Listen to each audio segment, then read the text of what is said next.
last year, you have mushroomed and tremendously, almost out of sight in such popularity. What was the click? What levered this great rage for the Beatles?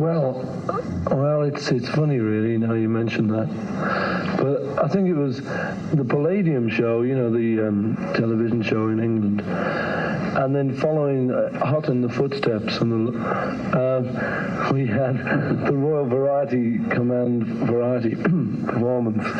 It's difficult to say that, actually. No, Royal Variety Command performance for the Queen Mother, you know. Mm-hmm. And it all came up from there, really. The national newspapers got hold of it, and they got hold of Ringo, you know. And Mike Brown found about it, yeah. But a lot of things, you know, a lot of columnists and things got onto the idea and started calling it Beatlemania. What would you say Beatlemania is? That all the girls scream whenever they see you, and they perhaps faint waiting in line? Let's be immodest a moment. What is the attraction, huh? I don't know. I mean, I think it's that dressing gown. George's dressing gown is definitely a big attraction. No, I don't think any of us really know what it is. We've been asked this question an awful lot of times, but we've never been able to come up with an answer yet, because I think it's a collection of so many different things, like happening to be there at the right time, at the right moment. It's the wrong place. But a little bit of originality in the songs, a little bit of a different sound. I don't know, it's an awful lot of things. Maybe the gimmick of the haircut as well, the look, getting into the national press at the right time. So it's an awful lot of luck. All these things and more. Every year, thousands of people from around the world flock here to St. John's Wood, London, to have a look at this building right behind me, number 3, Abbey Road, which of course is Abbey Road Studios, where the Beatles recorded the bulk of their famous work together. More often than not, they'll also go just around the corner to 7 Cavendish Avenue, and pulling themselves up over the Great Stone Wall, will peek at the tiny third-floor room where John and Paul actually composed much of Sgt. Pepper and a lot of their other works. You know, the Beatles always said that they didn't have any great talent, that they were simply more lucky than anything else, and worked hard to perfect their music as best they could. But so many years later, we now know better. There was definitely something within that music which continues to turn people on in a deep, meaningful way, even spiritual way. And that's what we're interested in here, the Beatles at the highest possible level. Not the rigors of, yeah, yeah, yeah, she loves you, Beatlemania, but something more introspective, something more intelligent, something more profound that the Beatles gave to an entire generation. Tumbling back through time to the heady, mythical 1960s to uncover the truth about the Beatles is risky business, for there are many skeletons buried there. The old bones of a bygone era conceived in great promise, but felled by unthinking excess, flamboyant materialism, evil politics, and the predatory, all-consuming monster, time. For here were 4 young men from north of nowhere, open to possibility and aching to succeed. Early on, Paul once commented that after he and John realized their songwriting afforded them the opportunity to write speedboats and big houses, they scooped up the spoils with both hands. But that was only the innocent beginning of their amazing trek. Ultimately, the Beatles meant much more. Inspired by grassroots performers like Buddy Holly, Bill Haley, and the lusty, exuberant Little Richard, they developed their own homegrown, tribal, teeny-bopper, parent-worrying music which carried within it the tiniest seed of a higher consciousness, bearing an incalculable boon for the artless post-50s generation about to receive it.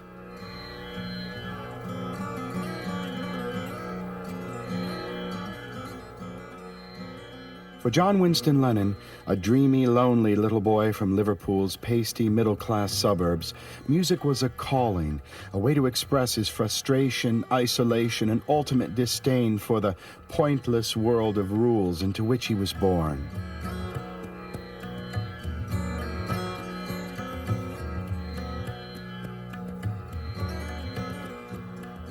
James Paul McCartney, too, found solace in his music.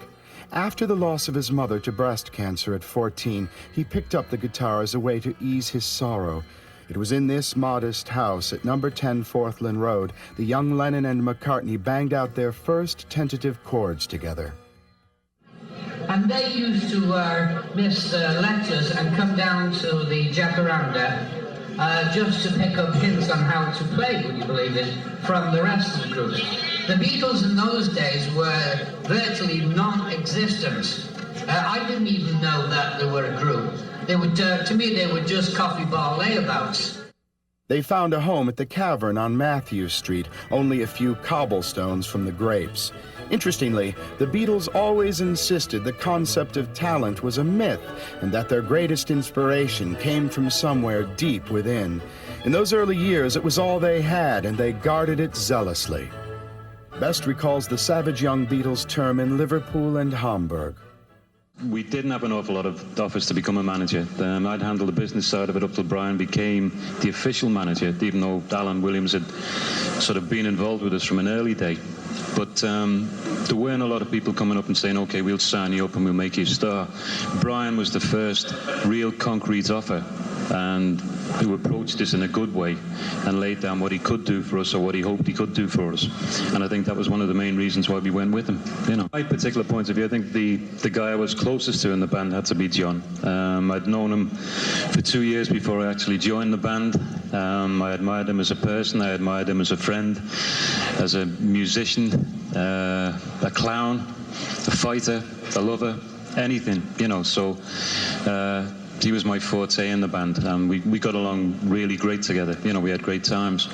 To turn around and say, would you have any favourites, or who you least got on with? Most probably at that time, Paul would have been the hardest member of the band to get through to, simply because of the fact that he was a little bit different from the rest of us in as much as that he wanted to attract all the attention. And by that I mean he wanted to be in the limelight all the time, where the rest of us used to just sort of turn around and say, okay, well, let's just go out and enjoy ourselves and have a lot of fun. Initially, when we went out there, it was 7-8 hours a night, 7 days a week, about 15-20 minutes off. So we used to indulge in beer and booze and everything which could keep us going at that time. But we put a lot of impetus and energy into our music. So, okay, gets around about 2 o'clock in the morning. Once we've sort of played and blasted steam and, you know, done whatever we had to do, it was a case of going out and enjoying ourselves. And it was always be a case of sort of linking up again. And we'd go out and have, normally after the show, to be, you know, over to Harold's Cafe on the other side. And the old Hooners upper and bread and whatever else, you know, a couple of bottles of beer. And then if Horse was with us, 9 times out of 10 he was, it'd be a case of going out and we'd most probably take in a couple of clubs, wander around, act the goat, get drunk, and then head back to wherever we went to. And it was a case of day in and day out we did that, and the more drunk we became, you know, the more fun we had. So it was a case of we lived life to the extreme. Frederick Seaman, John Lennon's final personal assistant and confidant, remembers him as a withdrawn, tormented soul who longed for the freedom and creativity of his past.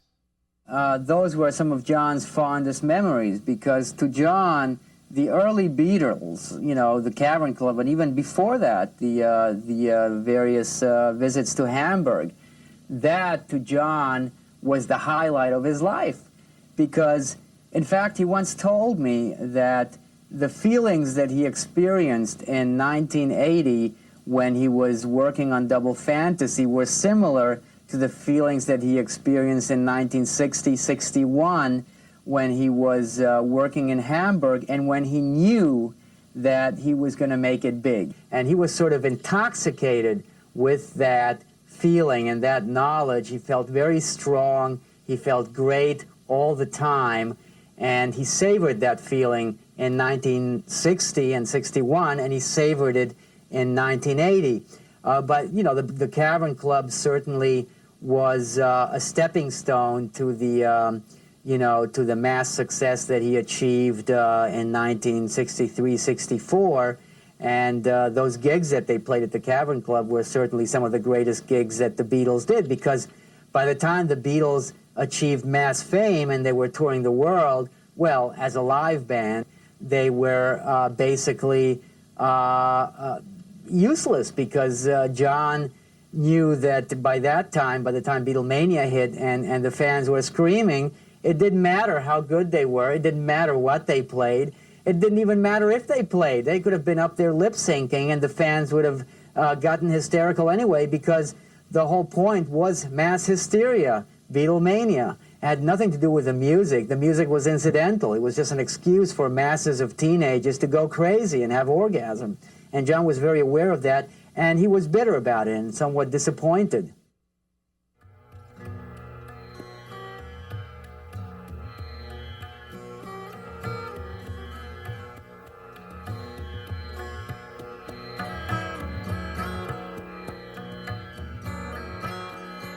After the Beatles' swirling juggernaut touched down on American soil in 1964, a legion of tasteless copycats clamored to leap on board the bandwagon. From the very beginning, it was clear that here was something spirited and original, a prospect not particularly appealing to the parental generation of squares that oversaw this shaggy British invasion.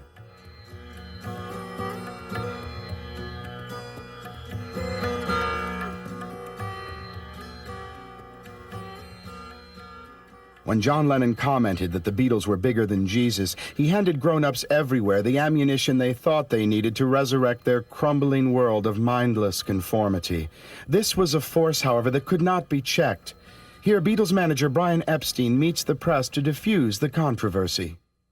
I've spoken to many of the promoters this morning, and when I leave here, I have a meeting with several of the promoters who are not anxious any of the concerts should be cancelled at all. Actually, if any of the promoters were so concerned, and it was their wish that a concert should be cancelled, I wouldn't in fact stand in their way. As a matter of fact, the Memphis concert, which is nearest to the place where this broke out, apparently sold more tickets yesterday than they had done up until that date. As the Beatles' music developed, so did their desire for a deeper understanding of the extraordinary lives they were living. They were hothouse grown, Lennon once commented. Like mushrooms, we had 30-year-old heads and 20-year-old bodies. Initially, they sought insight from various psychedelics, but soon realized that they afforded only a glimpse of a possibility and rejected them in favor of disciplined meditation as taught by His Holiness the Maharishi Mahesh Yogi. Ironically, it was George's beautiful wife, Patty, who first introduced the Beatles to the teachings of the diminutive guru. We were all looking for something, she has said, and when a girlfriend told me about the Maharishi coming to London for a series of lectures, I was determined to go. George, meanwhile, alerted the other Beatles that they could hear him speak at the Hilton on August 24th. Afterwards, the Maharishi met the boys and invited them to a 10-day conference in Bangor, North Wales the next day. Traveling with the teacher by train were Mick Jagger, Marianne Faithfull, and Patty's younger sister, Jenny Boyd, among others. George especially was genuinely excited about the prospect of finally hooking up with someone who might be able to provide some answers to the Beatles' non-stop, topsy-turvy existence. Naturally, the platform at Bangor was mobbed by hundreds of screaming fans. John later confided that the master actually thought the crowds had turned out to see him. Their Christian backgrounds notwithstanding, Harrison and Lennon especially took to the Hindu-based teachings of the Maharishi and immersed themselves in the quiet bliss of his meditational technique. And so the Beatles joined His Holiness at his extravagant ashram in Rishikesh, India, at the foothills of the Himalayas for a proposed 3-month course of study. Ringo and his wife Maureen left after only 10 days, while Paul and his girlfriend Jane Asher managed to stick it out for a full 6 weeks. John and George, however, were determined to finish the teacher's training course, but were ultimately convinced by Beatle cohort magic Alex Mardas that the Maharishi was something less than fully enlightened after he allegedly made a play for the earthly affections of fellow meditator Mia Farrow, something I, for one, believe to be totally without foundation.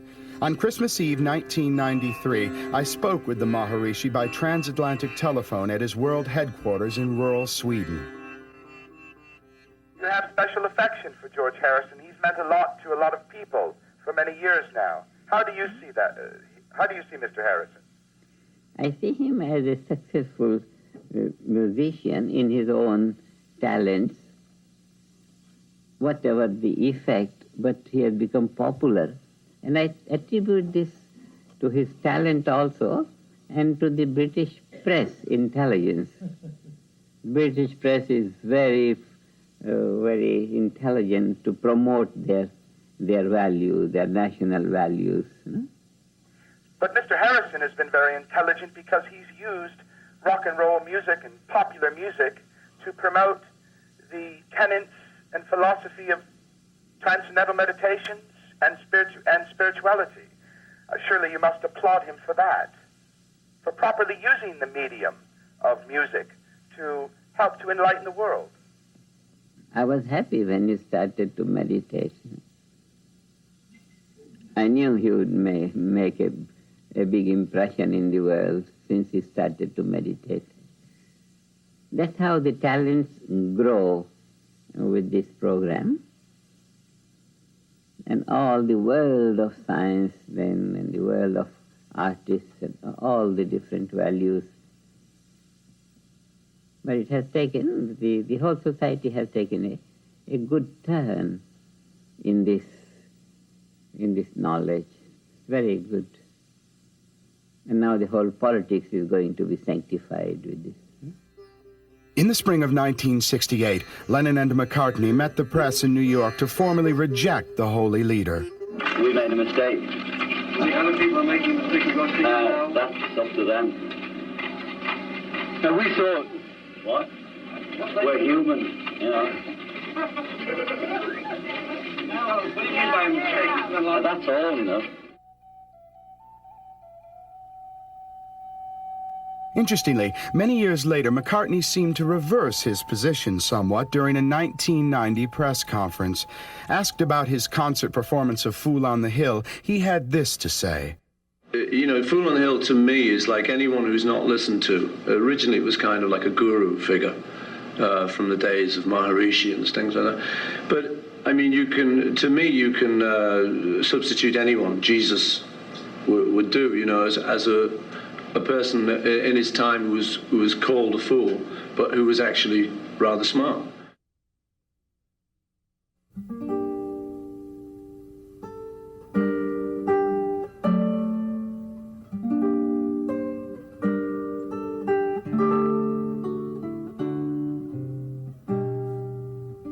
We are here in the most sacred of all sacred spots to do with the Beatles anywhere in the universe, and that's the roof of the Apple Building here in the heart of central London. Now, it was many, many years ago that the Beatles played their last collective note of music together ever on a beautiful sunlit day like this. It was a great free concert for everybody in London, that is, until the cops shut them down.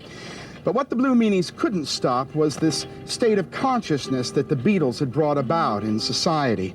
I don't know if it was the drugs or the meditation in India, maybe their cool suburban upbringing, who knows. But there was something that the Beatles had gleaned from their lives, which they spit out in their music, which inspired, well, people right up to this very day. So as we look here, out onto the London skyline, we look back and we remember the Beatles for what they were. One of the greatest groups of the 60s or ever. As for the fabled Lennon-McCartney songwriting partnership, by the mid-1960s it was only a dim memory. McCartney shares his thoughts on Lennon's input into the moving Hey Jude and other precious memories. For instance, there was the thing when I just finished Hey Jude. Where's the next tape? I was playing it to John, and I was showing him what we were working on for his comment, in case he hated anything in it. And I got to the bit of some lyrics that say, the movement you need is on your shoulder. And I said, don't worry about changing that. And he said, what do you mean changing? He said, like, it's brilliant. That's the best line in the whole song. I said, what's it mean? He said, I know what it means. So the other night I was doing Hey Jude and I got to that bit and it's very difficult to sing it, which is great. I like that. And so, this is real, at least. Get Back we just did, and the Let It Be film, we made it up during that film, played it on the roof. And I never really played it again. So it's really nice to get back to those songs because they're fresh, for me anyway. You know, I've been doing all the other material a lot more often than them. So, you know, they feel sort of really good to do. And I think the audience likes them. I mean, you see people in the audience kind of my age, like with kids and stuff. And you see grown men crying and stuff. I mean, there's a lot of emotion comes, because I think it reminds people, you know, either of a better time or when they were first courting with each other or something. It's what these songs seem to do, you know. They take people back, which is like obvious, but they take them back to a good place, which isn't so obvious. You know? So it's great. It's really good to be the person singing that thing when if you see them going through all this stuff, you know. I have lots of memories. They're really all pleasant, you know. Did John's I met Ed Sullivan on the street once. Did John's murder change that? He didn't recognize me. I said, hey, Ed. I was on your show, man. We got big figures. Oh, yeah, sure. Well, when I was a kid, I never really listened to any classical music at all. My dad was kind of a jazzer. He liked, you know, Chicago. He liked all that, played all that stuff. So he used to turn it off. If it ever came on the radio, it was just the kind of thing you turned off. You know, so when I grew up and kind of started getting into writing music and going to sessions where strings were used and stuff, and hearing the orchestra warm up beforehand, I really got into it. You know? And so it was George Martin suggested to do string quartet on Yesterday, and I said, "You're kidding? String quartet, the Beatles?" He said, "Trust me." He said, "Let's just try it." So we sat down. I sat down with him and arranged it and put a couple of little funny, oddball things in.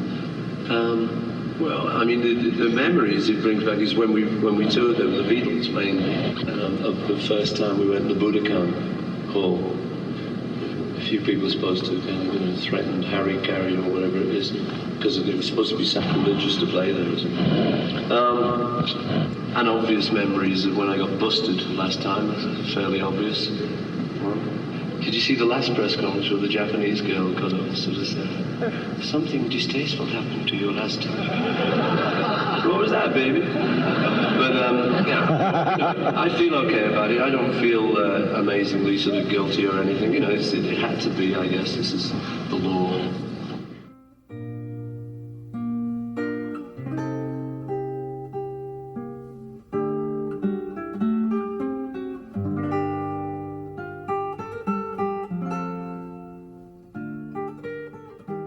No, it's a dubious anniversary, as you say. You know, it's a pity the Beatles broke up. We were a great band, but we'd come full circle. We were starting to get on each other's nerves, as anyone who kind of read the history of the times can tell. And I think the other thing was, like, we were kind of like army buddies. We'd done our stint, and now we wanted to sort of go and get married and find our own girlfriends instead of just live with each other the rest of our lives, which was kind of what it was looking like, you know. It's looking like we were going to be living in that same dorm for the rest of our lives. So it kind of had to happen, you know. It's just pity it happened in such a kind of unfriendly way, but it had to happen. It's the 22nd anniversary. Well, I don't know. The thing is, you know, do you expect us just to go on forever, you know, making more and more money, making more and more figures, bigger and bigger? You can't. Well, John blamed it on Paul. John felt that not really on Paul, actually on the Eastmans. John blamed it on the Eastmans. John felt that if it hadn't been for Linda Eastman getting involved with Paul and bringing in Lee Eastman and John Eastman, the Beatles might have survived. But he was also honest in the sense that he admitted that he himself was, you know, basically looking for an alternative to the Beatles. By 1969, the Beatles knew that they were really finished. Musically, there were no real frontiers left to explore. Personally, they were all like at each other's throats, and Yoko entering the picture certainly was a catalyst for the breakup, and Yoko gave John an excuse to leave the Beatles. John always needed an alter ego, somebody that he could be involved with in a symbiotic way. And once Paul McCartney, John and Paul had become estranged around 1966, 67, so he was always looking for somebody to take him away from the Beatles. And Yoko was that person, so, really, it was probably Yoko who broke up the Beatles, but John didn't want to admit it. He blamed Paul and Linda Eastman, which was, I suppose, a rationalization for him. And probably the truth is somewhere in between. It was really a combination of Yoko and the Eastmans entering the picture that broke up the Beatles. George Harrison, meanwhile, realizing that the Beatles were now truly over, had begun to develop in other areas. Musically, he was soon to bolt out of the gate with the magnificent triple album box set, All Things Must Pass, which reflected his impassioned views on the concept of innate spirituality, first awakened during his early experimentation with LSD. Now, however, he was determined to make a more mature approach to the subject, and thus began studying the benevolent philosophy of Hare Krishna founder A.C. Bhaktivedanta Swami Prabhupada. Almost immediately, the kindly old gentleman from Calcutta and the flamboyant Beatle became close. Advancing his unique philosophy of sense purification, self-surrender, and the chanting of the 16-word Hare Krishna mantra, Prabhupada ultimately became Harrison's spiritual master. Although the Swami passed away in mid-1977, George has remained true to his teachings, incorporating the practice of devotional yoga or bhakti into his everyday life. Although the Guru's prohibitions against meat-eating, intoxication, and illicit sex have been difficult for George to follow, they have at least challenged him to try and work towards the goal of inner purity, even as the external circumstances of his life have become more and more demanding and stressful.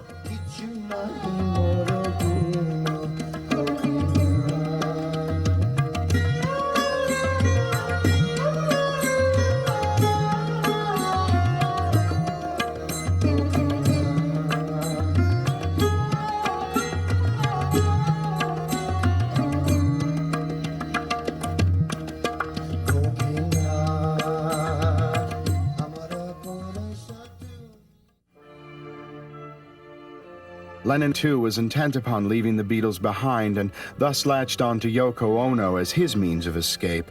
One of their first experiments in so-called total communication was their 1969 Bed-In for Peace in Montreal.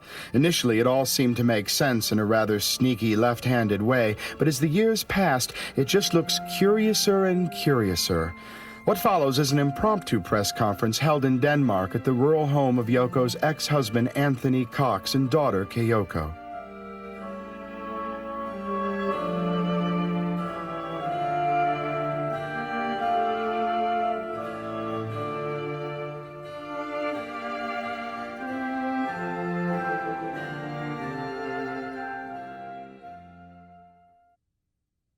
All right, you rumor-mongers, let's get going. Help yourself. Well, Abdul. We have all heard a lot of rumors about your visit. Yeah, you have too. Can we get the truth about your visit here in Denmark? I've heard two rumors. I've just heard a new one today from the Daily Express that I bought 70 acres of land here. Every country I go to, the press seem to think I'm going to buy 70 acres of land. I've just been to Greece recently and I thought I was going to buy land there, and Canada, wherever. I've got no other land except for some in England and Ireland. We came to see Kyoko, you know. And to see Tony and Melinda, of course, but Kyoko was the axis point of coming, you know. And we've had a nice 7 days of peace. What kind of man are you really? I'm a nervous guy, you know. Do you and Yoko believe in peace in our time? Yeah. We had this poster that says, war is over if you want it. We all sit round pointing fingers at Nixon and the leaders of the country saying, he gave us peace or he gave us war. It's our responsibility what happens around the world, in every other country as well as your own. It's our responsibility for Vietnam and Biafra and Israel war and all the other wars that we don't quite hear about. It's all our responsibility, and when we all want peace, we'll get it. I support humanity, you know. I don't belong to any left wing, right wing, middle wing, Black Panthers, white Christians, Protestant Catholics, or nothing. People have said we are naive for trying to sell peace like a bar of soap. But I want to ask you, is Mr. Ford naive? Or the soap powder factory naive? They're selling the same old soap that's been around for 2,000 years, but it's new blue soap, so we're selling new blue peace. And we hope some of you buy it, you know. The war is here now.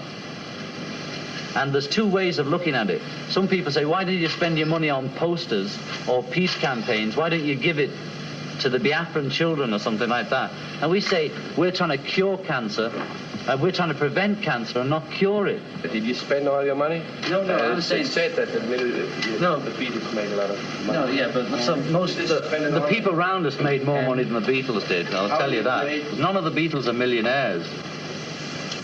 But there's a lot of millionaires that became millionaires around the Beatles. You know the story. How long is it today? I don't know. We play everything by ear, you know. We try not to make plans. I don't really like knowing what I'm going to do for the next 8 months.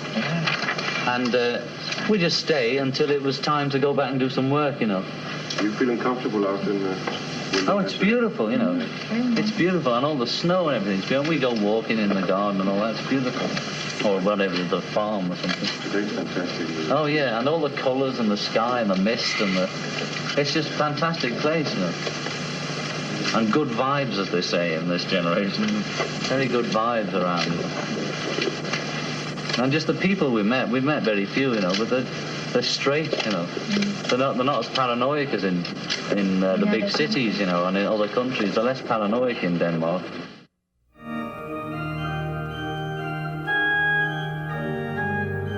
Strawberry Fields, the most genuinely mystical of all places relating to the Beatles. Now, John Lennon lived around here as a little boy and used to come here in the summer to garden fetes where he'd play with the other inmates of the orphanage. Now, there used to be a wonderful stone Dracula-style Victorian building where they lived, which has since been torn down and replaced by another. But everything else is still here. When one comes here, one feels very strongly the same sense of unreality that John Lennon felt and was reflected in the song. There's the trees, the sky, the leaves on the ground, the bright red gates, and of course the famous pillars that have been photographed time and time again. This is a place where John Lennon would come to find refuge. After all, he had a troubled childhood, certainly. He didn't get to see his mother and father as much as he would have liked, and lived with a rather strict aunt and a doting uncle, and was in many ways disconnected from his family and therefore himself. But when he came here, he had a feeling, which was reflected in the song, "Let me take you down because I'm going to Strawberry Fields where nothing is real." One gets the feeling that he felt safe here, that it was a place that he could come with the other kids who are obviously orphans and weren't really connected to their families either, and be freer somehow. His secret garden where he could dream, because John was a dreamy little boy. So Strawberry Fields, above and beyond any other song, reflects John's connection to the mystical, that feeling of searching throughout his entire life, and here he may have found it. Interestingly, he traveled all around the world, but it could have been this very first place that he came to seek refuge, that he really did find that peace that was so elusive throughout his entire life.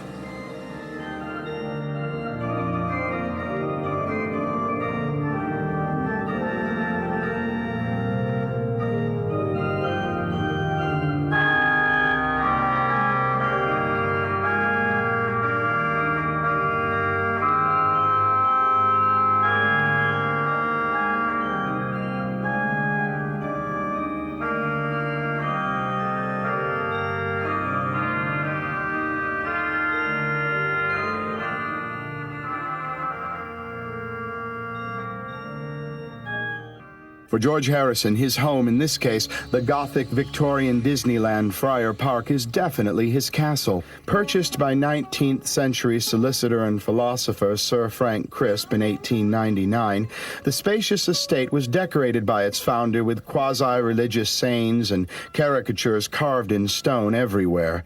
Some of it is actually quite good prose, too, as with this piece etched over the portals of the great house. Scan not a friend with a microscopic glass. false. You know his faults, but let his foibles pass. Life is one long enigma, true, my friend. So read on, the answer's at the end. Harrison was certainly profoundly struck by both the persona of Sir Frank and his mystical homespun philosophy. If, as the Bible says, it is easier for a camel to pass through the eye of a needle than for a rich man to enter into the kingdom of heaven, then George may well have a hard time claiming his eternal reward, as he is that much in love with the old stones and mortar that make up his eccentric millionaire's retreat.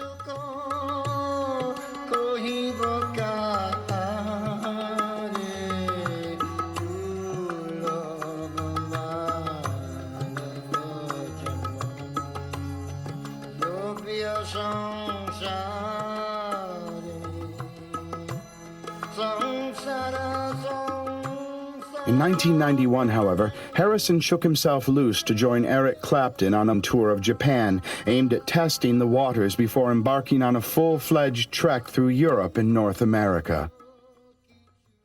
The reason that we came to Japan, that I came to Japan, was because Eric suggested to me it would be this time of this year would be a good time if I wanted to do a concert tour, because he was not working and him and his band were available to become my band. And that was one reason why I thought about working, was because Eric asked me. And the reason we came to Japan was because he likes Japan and he suggested that we come here. Well, it's very difficult. It's simple, but it's difficult, because what attracts any people together, it's something mutual that you like, you know. Sometimes you can say it's the way he bends the string or the way he says hello. It's difficult to say. It's just an attraction. We have an attraction in our lives. And it's also the way he bends the notes. But I always thought that he's a great songwriter, a great musician, a very unique man, and he gave up smoking. I have to respect him for that. I think he's very brave to come here, because he hasn't worked on the stage for a long time, and it can be a very frightening experience, but I think it will be rewarding. But I always thought of George as being a little like the elder brother that I never had, so I respect his judgment and his values, and I think he's a wonderful man. And I like the way he bends the strings too. He plays a great slide player, though. Most of all, he's a fantastic slide player. Everything has changed over 25 years. First of all, I'm much younger now than I used to be then. I think I can sing better, I can play better, and I can be a happier person.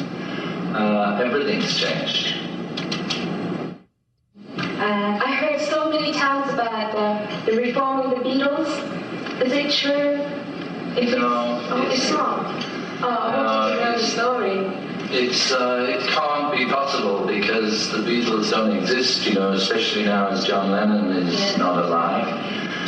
And it just comes every time Paul needs some publicity, he announces the press. We're going to come together again.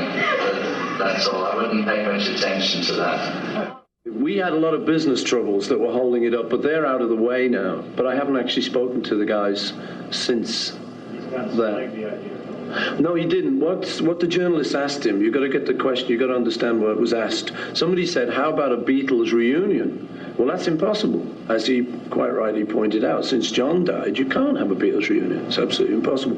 What people mean is some form of reunion, possibly including Julian Lennon. Now, I think that's, I don't think any of us are really interested in that, probably including Julian. But, there is some possibility that we might get together just as musicians, but which I suppose the world would see as a Beatle reunion. We wouldn't.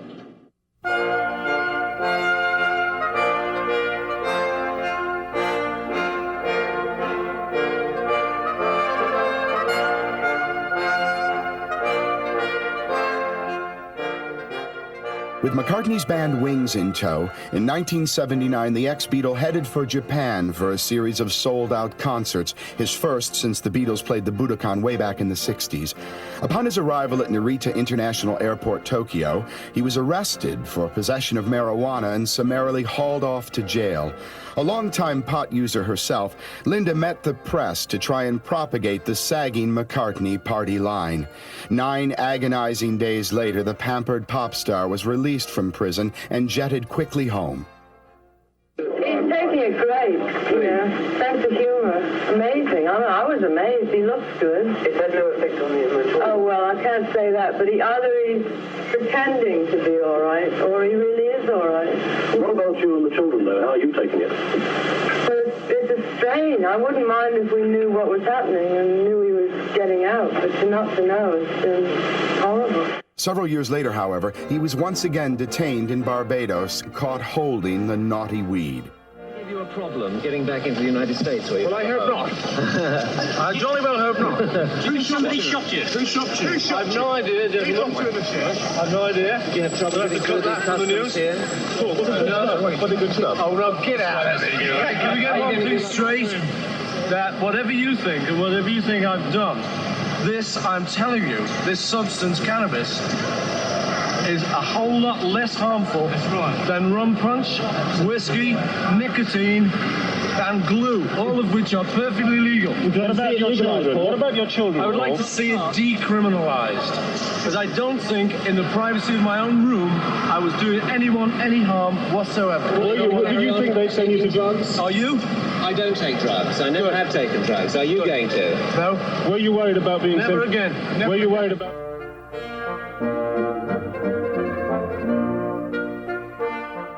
Mrs. McCartney, too, has had her troubles with dope and was herself charged in the 80s after British cops found a small amount of cannabis in her possession. To the McCartneys, it seems, the family that gets by stays high. Both Yoko and I were in different bags, as we call it, but both had a positive side. We were singing All You Need Is Love, and she was protesting in Trafalgar Square in a black bag for peace. We met.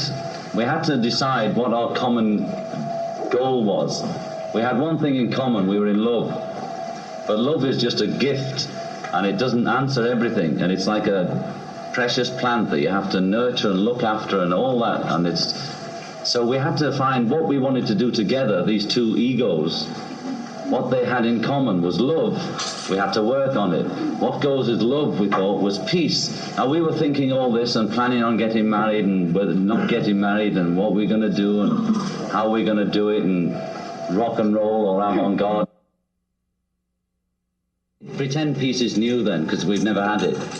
They start advertising, it's sell, And whatever gimmickry and irrelevancies that are going on during the advert, it's the drink or the car they buy at the end of it, whether there's chicks in it and white horses and snow and all that. The product sells, and we believe in selling, Yoko wasn't a Beatle. She had the hope and the positive thing and was doing things for peace without being a Beatle. There's plenty of people like her around them doing it on a small scale. Big scale isn't the only way to do anything. We think if somebody wants peace or wants to show them for peace, all they need to do is to put a poster in their own window to show their neighbour what they think. It's got to start from yourself and on a small scale. There's never going to be zap peace. All we're trying to say to people is do something about it, think about it, write a letter about it, sing about it, put a poster in your window about it. Just do something about it. Let your friend know, let your wife know, let your children know, anything about it. That's all. I think we were really meant to meet, because I didn't realize it, but because I was such a, conceited artist. Most artists are anyway. But I thought I was doing brilliantly, as far as the protests and all that are concerned. And when we've met and we started to fill in each other with ideas and all that, sparkle each other with ideas and all that, the most amazing thing I found was that it was better. I always thought that it's better if I just work on my own, that. Two heads are better than one, as you say.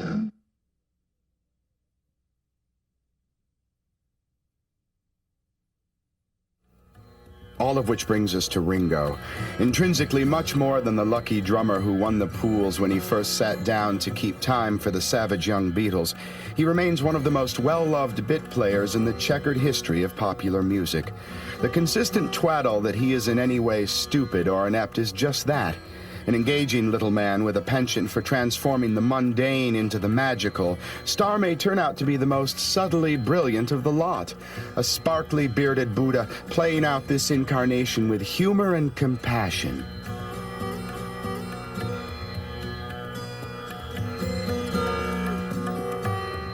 Shortly after he filmed the movie Caveman, the good-natured percussionist married actress Barbara Bach in a raucous civil ceremony in London. It was the first time in several years that the Beatles had appeared publicly.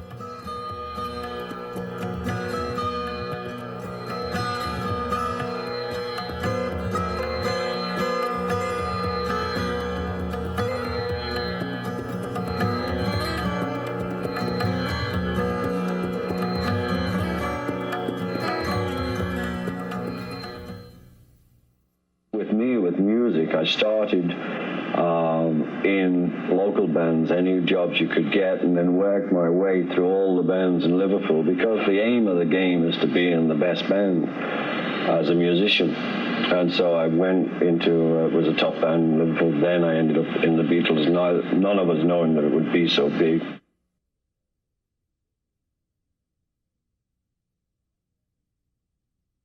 John Lennon was brought to the emergency room at the Roosevelt site, St. Luke's Roosevelt Hospital, this evening, shortly before 11 p.m.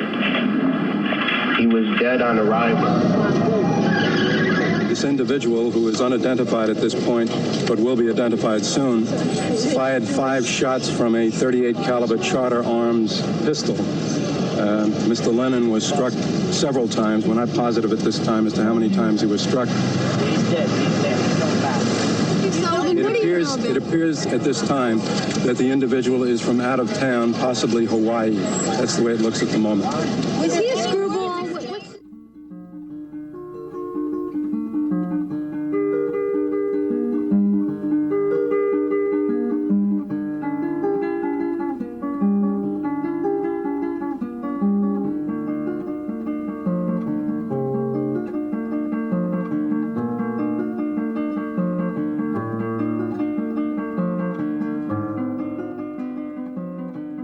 Almost sadder still was the heat a desperately distraught McCartney took for falsely appearing nonchalant upon hearing the dreadful news.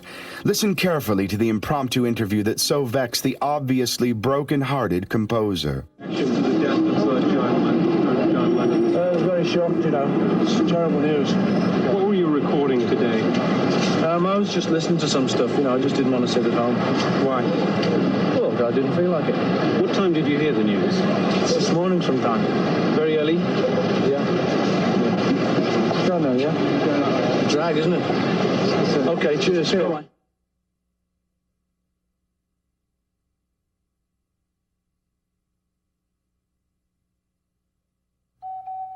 Now that the Fab Four have receded comfortably into history, all that's left is for the Beatle-possessed to carry on their vapid devotion to a band that is no more, and for the corporate profiteers to move in and plunder the legacy. Today in Liverpool, the great city has somewhat reluctantly given in to commercial pressures and erected a few ad hoc memorials to the boys. In cobbled back alleys where the bare-boned Mercy Beat sound once rose like an intoxicating mist, cheery shops now sell everything from overpriced memorabilia to yellow submarine sandwiches. But what of this tiny hope of a higher consciousness once bandied about by the Beatles, both in their late 60s public pronouncements and matching mind-bending music? Did all that big talk too fall by the wayside when they parted with such enmity and avarice? So many years later, the cynical could well wonder when the Beatles sang All You Need Is Love, The Inner Light, or A Day in the Life, perhaps they were simply posing as profound and really were just 4 ambitious guys from Liverpool on the make. Listen to what 60s humanist philosopher Timothy Leary had to say about the Fab Four in a 1967 article. And so it came to pass that in 1 year, the 4 evangelists, brash, uneducated carpenters' sons from Liverpool, became the most powerful voices the world has ever listened to. Holy minstrels, electronic instruments of the divine current. Then comes the first public ordeal, the test. What do they do with all this power? Do they become successful, career-oriented, ambitious showbiz stars? Or culture heroes, living out the material dreams of the rest of us? Cadillacs and swimming pools and yachts, pop stars or messiahs? Did the Beatles use the power like the minstrels of last year? Bing Crosby, genial owner of a chain of corporations, or Elvis Presley, leather upholstered, Frank Sinatra smashing golf carts through plate glass windows of gambling casinos in Las Vegas, or Nelson Eddy singing the national anthem at the World Series? No, the Beatles flow with the evolutionary current, and it's flowing fast. Indeed, despite Professor Leary's prostrations, there was something genuinely soul-stirring about both the music and the myth. A sincere quest for personal knowledge and attainment, a deep, unrequited longing for spiritual union and earthly utopia, all concerns perhaps best left to the realm of longing. For when Paul McCartney sang "The movement you need is on your shoulders," he was most assuredly right. And when at last time has its way and successfully grinds to dust every last vestige of what was glorious about the Beatles and their starry-eyed hippie followers, what will be left? Even after the music itself has been forgotten, what will be left? To me, it must be the hope, the promise, the chance and quest for peace, love, and understanding in a troubled world of violence and chaos. It is that sleeping ember which even time cannot extinguish, and which I will treasure most as the Beatles' greatest gift to my generation.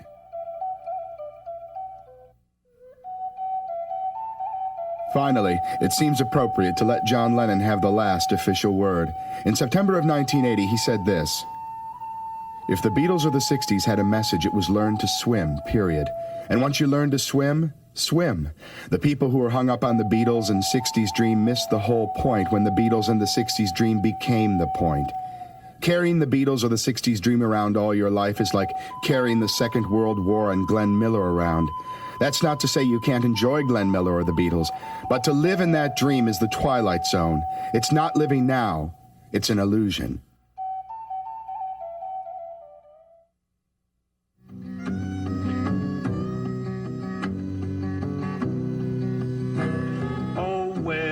The ships of the Mersey that sailed away from the shores, they have been and gone and left us, never to return no more. Oh, come back to the Mersey, to the sounds of twist and shout. We'll keep the welcome here on Mersey.